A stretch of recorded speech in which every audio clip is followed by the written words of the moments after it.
Une accumulation d'eau au pied des fondations peut entraîner de graves problèmes sur la stabilité du bâti. Voyons ensemble quels sont les principes du drainage et ses techniques de mise en œuvre. En présence d'un sol peu perméable, à forte concentration en argile ou en limon par exemple, les eaux pluviales peuvent s'accumuler dans la terre de remblai au pied des fondations.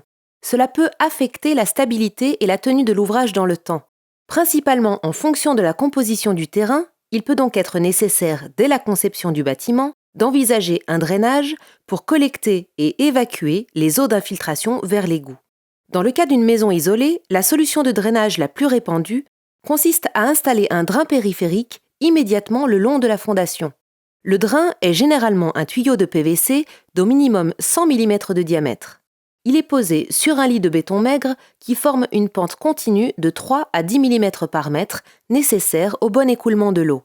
La tranchée est ensuite rebouchée avec des éléments de granulométrie croissante. En général, une couche de cailloux, suivie d'une couche de gravillon, d'une de sable, puis de terre. Dans le cas où le terrain dans lequel est creusée la tranchée est composé de matériaux sableux ou comporte une couche composée d'éléments fins pouvant être entraînés dans le drain, le risque de colmatage du drain doit être considéré. Un géotextile adapté à ce type d'application peut alors être utilisé en guise de filtre fin pour envelopper le drain et les cailloux. Dans tous les cas, les solutions de drainage doivent être mises en œuvre en application du DTU 20.1 relatif aux ouvrages en maçonnerie de petits éléments, afin de s'assurer que la solution sélectionnée est compatible avec la situation du bâtiment. Aujourd'hui, des solutions innovantes de drainage permettent de réduire considérablement les temps de mise en œuvre en intégrant directement autour du tube drainant un élément filtrant.